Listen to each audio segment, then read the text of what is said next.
দেখো, এই ভিডিওর শুরুতে খিল্লি হবে, আর এই ভিডিওর শেষ যত ভিডিওটা মাঝখান থেকে শেষের দিকে যাবে, আমি কিছু সিরিয়াস কথাবার্তা বলবো, যেগুলো মন দিয়ে শুনো যদি তোমাদের আগ্রহ থাকে।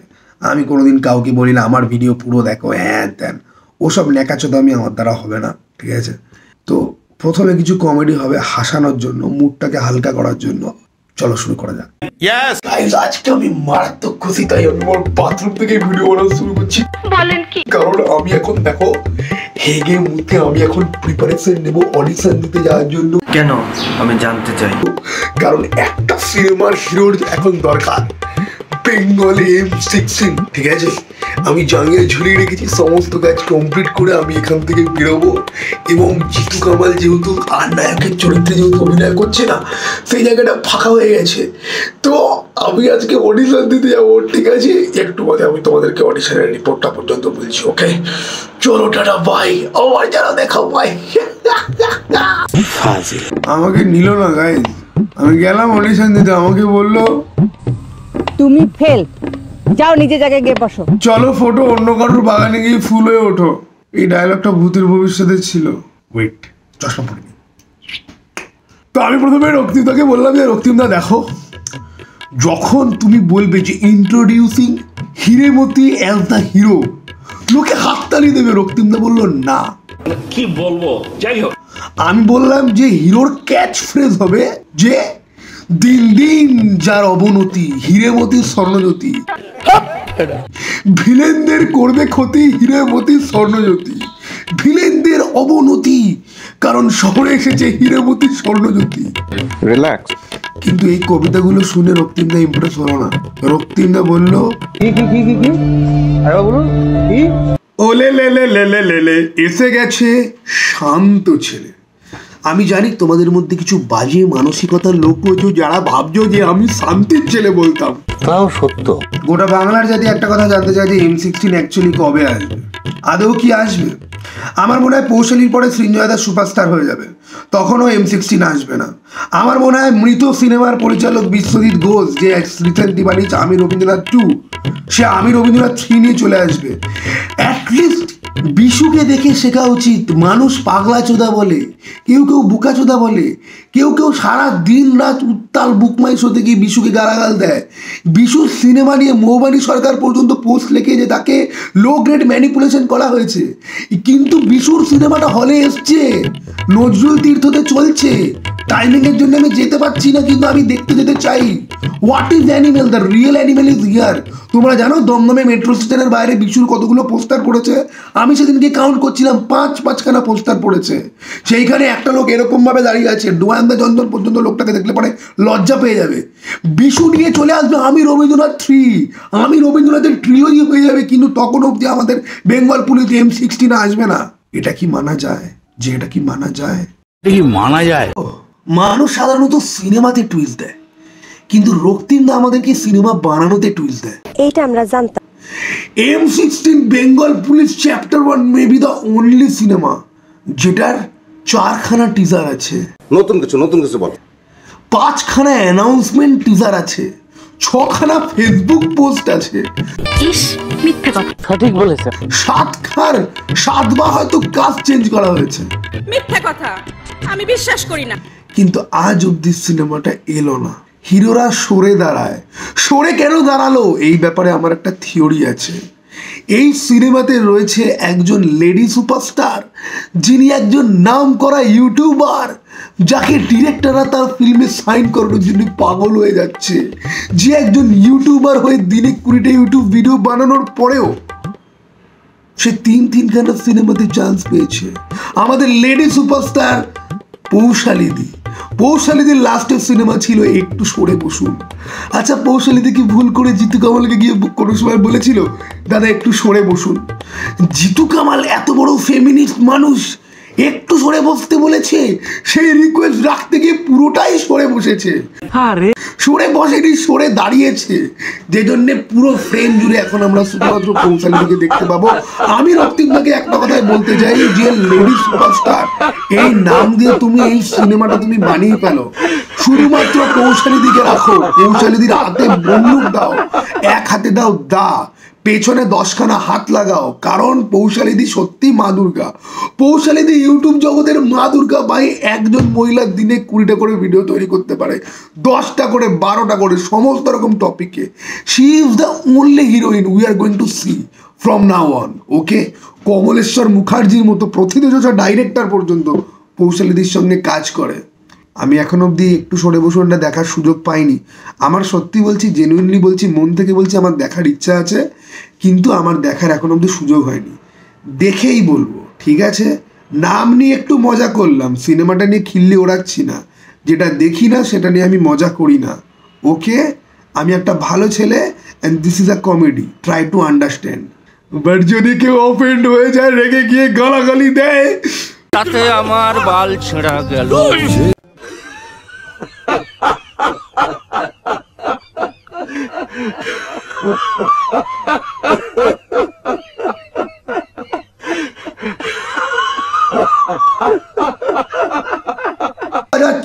সাল চলছে, এম এন রাজ তখনও পোস্ট লিখবে, I will not be in future of this project.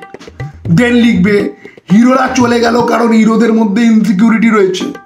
দেন দেখবো 2044 সালে অঙ্কুশ আবার পোস্ট লিখছে এই মাসেই, তুমি লোকের ইমোশন নিয়ে খেলা বন্ধ করো, আমার সাথে অনেক খারাপ করেছো, কিন্তু আমি সবাইকে অনুরোধ করবো এই লোকটার সাথে কেউ কাজ করবেন না।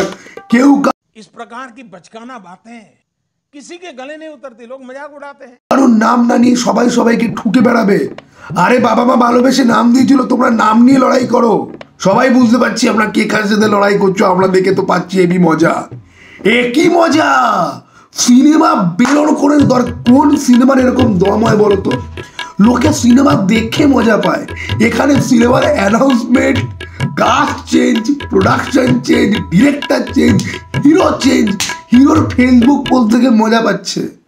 এইখানেই তো রক্তিমদার সার্থকতা।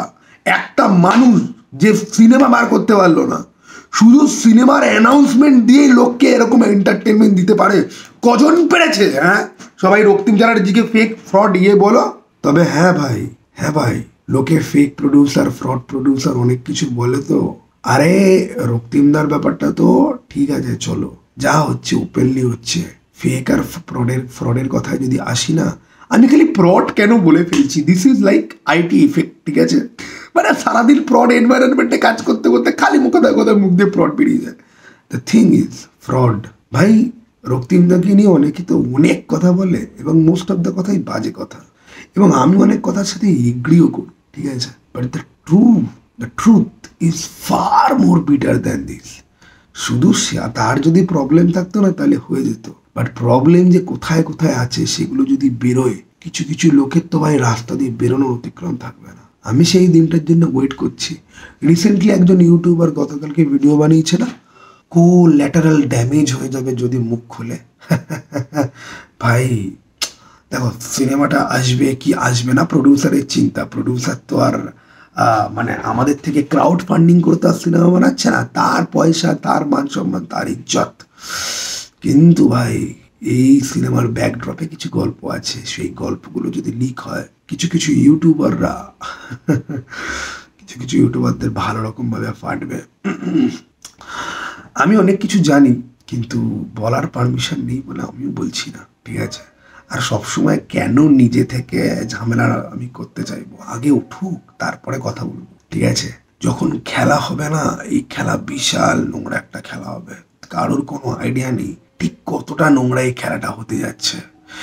এইবারে দুর্গাপুজোতে যতগুলো সিনেমা বেরিয়েছিল, সেগুলোকে নিয়ে ইউটিউবাররা যারা ভিডিও বানিয়েছে, খুব বুদ্ধিমান সেন্সিবল অডিয়েন্স যদি হয় না, সেই ভিডিওগুলো দেখে বুঝে যাবে যে কোন ইউটিউবার বিক্রি হয়ে গেছে, কারা আজকাল টাকা নিয়ে কথা বলছে, ভালো খারাপ মন্দ। আচ্ছা, খারাপ মানেই তো মন্দ। হ্যাঁ, যাই হোক, আমার বাংলার ম্যাডাম আই গেছে ভিডিওটা না দেখে, মিমি আন্টি দেখলে পরে খিস্তে হবে। নাও দ্য থিং যে এবার যারা ডিকোড করতে পারেনি এখনো অবধি যে কোন ইউটিউবার রেগুলারলি টাকা পয়সা খেয়ে বসে আছে, তোমরা একটা জিনিস লক্ষ্য করবে। এইবার যে জিতু কামাল পোস্ট করলো, এই জিতু কামাল পোস্ট করার পরে সার্টেন কিছু চ্যানেল যারা মুহূর্তের মধ্যে চলে আসতো গক করতে করতে, তারা কিন্তু আসেনি এখন অব্দি মঞ্চে। And why so? Ask your self that question please, will you? Bye. ভাই ভাই ভাই ভাই ভাই ভাই খেলা খুব নোংরা, আর খেলা জমে ক্ষীর হয়ে গেছে। কথা বলছি, এই সিনেমার হিরো আর ভিলেন দুটোতেই আমাকে কাজ করে নাও, ঠিক আছে? ভিলেনের চরিত্র করার সময় আমাকে টাকের মেকআপ দিয়ে দেবে, দাড়িটা থাকবে। আর হিরোর চরিত্র করার সময় আমি দাড়িটা কেটে নেবো, ঠিক আছে?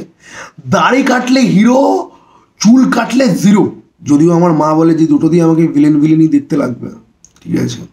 আমাকে ভিলেনদের মতনই দেখতে। তুমি আমার মুখটা মন দিয়ে দেখো না, কুত্তার পেছনে হুট করে যদি 4-5টা চুল গজিয়ে যায় যেরকম দেখতে হবে, এক্স্যাক্টলি সেরকম দেখতে আমার মুখটা। নাও দ্য পয়েন্ট ইজ, M16 কবে আসবে? আর কেন জিতু কামাল সরে দাঁড়ালো? আর কেন বারবার প্রজেক্টটার সাথে সব ঝামেলাগুলো হচ্ছে? এখানে আমি তোমাদের মনে একটা আইডিয়া ইনস্টল করতে চাই। ধরো একটা লোক জানে যে তাকে সবাই রোজ খিস্তি করে, আর এইরকম পোস্ট আগেও তার ফিল্মের সাথে অ্যাসোসিয়েটেড লোকজন লিখেছে এবং লোকজন তাকে খিস্তি করেছে, প্রডিউসারকে। This is a rare event যেখানে লোকজন প্রডিউসারকে খিস্তি করে, ডিরেক্টর অ্যাক্টরদের খিস্তি না মেরে। কারণ সবাই মনে করে যে ওই প্রডিউসারেরই গণ্ডগোল আছে, কারণ ওই প্রডিউসারের পাবলিক অ্যাপিয়ারেন্সগুলো খুব একটা বেশি ভালো না, সে কন্ট্রোভার্সিয়াল কথাবার্তা বলে, তার মধ্যে ওয়েটটা কম।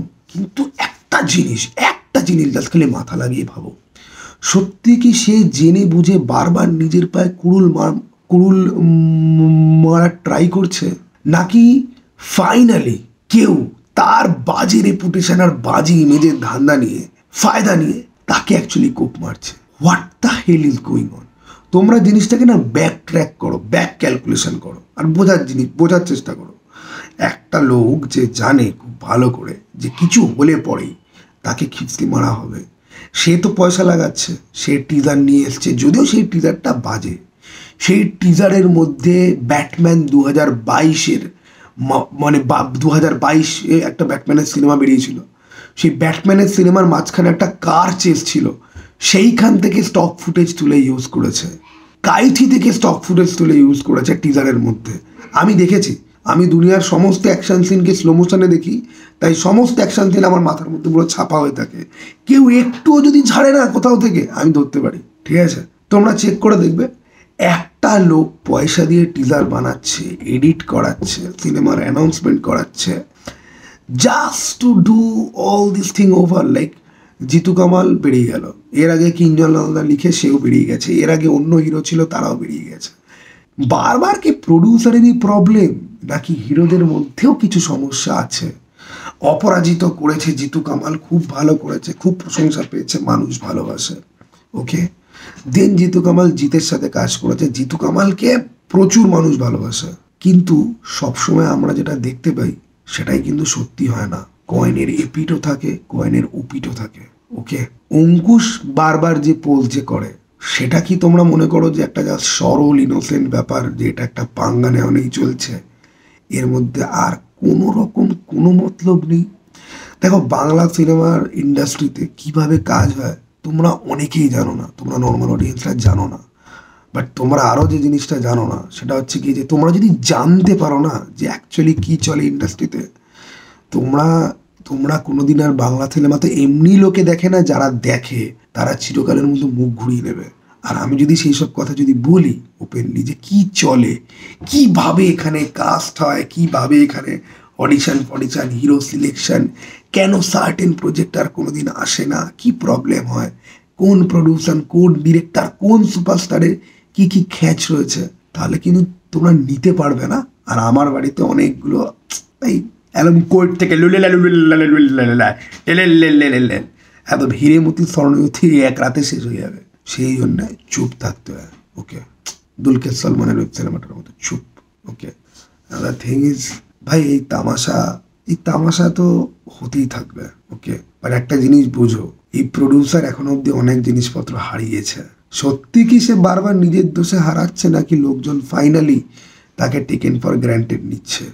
কি হয় বলো তো, যেই লোকের খুব খারাপ রেপুটেশন না, তাকে কেউ এসে লাথি মেরে চলেও যদি যায় অন্যায়ভাবে, ওকে, অন্যায়ভাবে লাথি মেরে চলেও যদি যায়, তাহলে কিন্তু কেউ বিশ্বাস করবে না। সবাই ভাববে যে না, ও কিছু করেছে তাই ওকে লাথি মেরেছে, ঠিক আছে, ওকে। সেই জন্য আমি বলবো যে তোমরা একটু ভাবো কেন এইসব হচ্ছে। সার্টেন চ্যানেল থেকে ভিডিও আসছে না, প্রডিউসারও কিছু বলছে না, বারবার এরকমভাবে হিরোরা বেরিয়ে যাচ্ছে। Is there any connection, is there any problem, যেটা আমরা এখন অব্দি বুঝতে পারছি না? ভাবো, ভেবে তোমাদের ভেতরের শার্লক হোমসকে জাগিয়ে তোলো, আর যা যা কনস্পিরেসি থিওরি মাথায় আসে কমেন্ট বক্সে লেখো, আমি বুঝে শুনে উত্তর দেবো। চলো টাটা ভাই, আবার যেন দেখা পাই।